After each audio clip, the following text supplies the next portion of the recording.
Twilight was pretty sure the cracking sound she heard was a gear in her brain snapping in two. "Miss Cake," the unicorn began, trying to talk reason into the old mare. "I've been friends with AJ and Rarity for 2 years now. I think I would know if they were in love." "Maybe they just hid it because they knew you were a prude." "I really do. What do you mean I'm a prude?" The two bakers merely gave her sympathizing smiles, like one would give a filly when she declared she was a big girl. "Okay, we're getting off topic. The point is, I've been around them a lot, and they've never shown any interest in each other. I mean, the one time we had a slumber party and they were at each other's throats. I couldn't even get any sleep after all the ruckus they were making in the bed." The Cakes gave each other a saucy look. "Not like that!" Twilight screeched, only to blush when every pony turned to stare at her. Twilight lowered her head in embarrassment. "Okay, forget it. What does any of this have to do with Scootaloo?" "If you would allow me to finish, I would tell you." Mrs. Cake cleared her throat. Everything was going well for the two lovers. Twilight gagged at that, until Applejack's family came home early from their trip. Applejack looked utterly heartbroken, her head lowered and her lip wobbling as she fought off the large tears that threatened to spill from her eyes. She couldn't bring herself to look at Rarity, shame filling her soul as the mare that held her heart was driven from her house and her hooves. "You get out here, you filthy varmint!" Granny Smith shouted. "But we're in love! Why can't you just accept that?" Rarity cried out, placing her hooves on her heart as if she expected it to burst out of her chest any moment. Big Macintosh merely shook his mighty head, looking up to the sky. "Oh, lordy lord, this harlot has done led my innocent little sisters to sin! What a terrible day to befall the Apple family!" "Big Macintosh doesn't talk like that. You've obviously never heard him when he's angry." Brother, please! Applejack whimpered. She let out a cry as her brother lashed out, striking her in the face and leaving a gash upon her cheek. "Big Macintosh would never hit his sister. He's as gentle as a kitten, and there's no way Applejack would whimper." "Twilight, please let me finish." "But—" Rarity sobbed as she was forced out the door, trying to catch one last glance at her beloved Applejack, only to find her view blocked by the massive form of Big Macintosh. Lowering her head, she stumbled out of the house, the very essence crying out at the injustice of it all. All about her the townfolk jeered and pelted her with rocks, calling her all sorts of vile names, as Rarity was driven away from Sweet Apple Acres and her beloved. "Hold on. What is it now?" Miss Cake asked, a bit annoyed that her rather dramatic retelling of the events of Applejack and Rarity's breakup was being interrupted.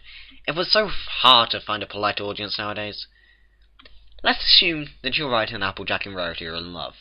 The Cakes nodded their heads, happy that Twilight was finally coming around. "Why would anybody be upset?" What was that now?" Mr. Cake said.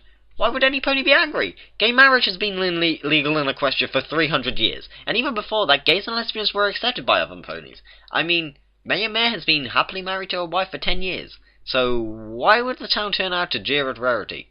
And why were they even doing that? Did Big Macintosh find Applejack and Rarity together and take the time to send a letter to every pony in town asking for them to wait outside the house and throw rocks at Rarity?" The Cakes looked down, chewing on their lips, considering Twilight's word.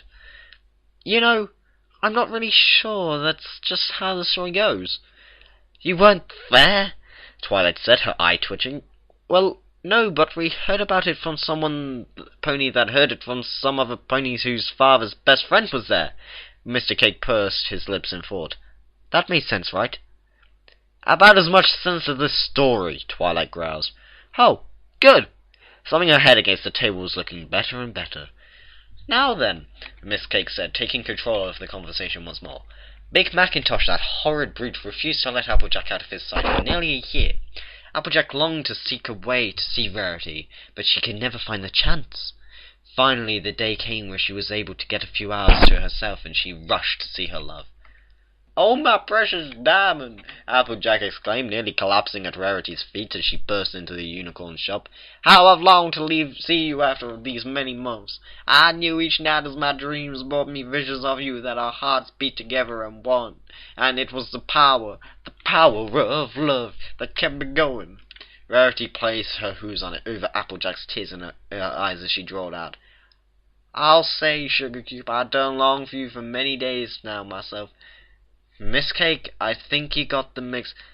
My beloved Applejack, Rarity said, apparently now speaking with the right accent, pulling the farmer to her hooves. I too have missed you, but I must admit my pain was not as deep as yours, for I had another to help ease the pain. Before Applejack could allow rage and jealousy to burn through her heart like 1,000 flames, Rarity pulled her over to a small bassinet. Lying inside was a tiny foal, her body orange like Applejack, but her purple hair all Rarity's. The little one murmured and reached up, grasping Applejack's nose with her little hooves, cooing in delight at the sight of the new visitor. Applejack, this is our daughter Scootaloo. Nope, nope, nope, nope, nope, nope, nope, no, no, no, no, no, no, no, just stop! The Cakes just looked at Twilight, a mixture of exasperation at her constant interruptions and concern as the unicorn finally gave in and smashed her head against the table, warring within their hearts. After a few moments, Twilight lifted her head up, bumps already swelling above her eyes, making it look a lot like she had 4 extra horns. How do mares have a foal? Mr. Cake frowned. What do you mean? You need a stallion to make a foal. You do? The two asked in utter confusion. Yes, you need a stallion and a mare to make a foal! Now every pony was staring at Twilight. While not rare like the Cutie Mark Crusaders managing to have a meal without causing utter destruction, seeing Twilight sparkle blow up was a fun activity. Unbeknownst to the unicorn, several ponies were already placing bets if her mane would catch fire. It was a gift of love from Celestia, Miss Cake said slowly, keeping her tone even as she addressed the clearly unstable pony. She had heard rumours that Twilight was unhinged and that Celestia only kept her around out of fear what she might do. In fact, Miss Cake had heard some gossip that Twilight was in fact the daughter of Nightmare Moon, and then why aren't they raising their daughter? What? The Bakers both asked. Why aren't they raising Scootaloo together? They are able to sit here right now and chat like no one is pelting them with stones, so why aren't they raising their daughter together? Because of shame. The shame that comes from a gift of love from our princess, Twilight ground out. Now you're getting it! Ah! Twilight stalked out of the bakery, muttering to herself about magic, babies, filly friends, and the power of love. Several ponies let out groans before passing their bits over to their friends who happily collected their winnings from their bets. What was that all about? Miss Cake asked his wife, not understanding why Twilight would freak out over a simple story about the birth of Scootaloo. Miss Cake patted her husband in hooves. The young mare is just upset. I heard Rainbow Dash and her haven't made love in months. Rainbow Dash and Twilight are together? You didn't hear? Oh, it's such a tragic love story. Oh, a lovely tragic story. And that is the end of Chapter 1 of the many origins of Scootaloo. My throat is dry as hell now. And also this may have to get split up. I don't know if I have enough time by editing out all the crap that where I cocked up. Also, I don't know what the hell was happening with Mr. Cakes and Mr. and Mrs. Cake's voice. It just sort of kept slipping slowly into Irish, and yeah. I might re-record it with them having Irish accents, because I know that's completely against the fanon, but for some reason my voice keeps slipping into an Irish accent. I don't know why. I think it might have been because I had Mr. Fitzpatrick today, which is a lie. I didn't have Mr. Fitzpatrick today. But I don't know. So I have been Brony Sayers, and I'm addressing you in an Irish accent because Irish accents are cool. And I will see you next time when I do Chapter 2 of the many secret origins of Scootaloo. I bid you adieu.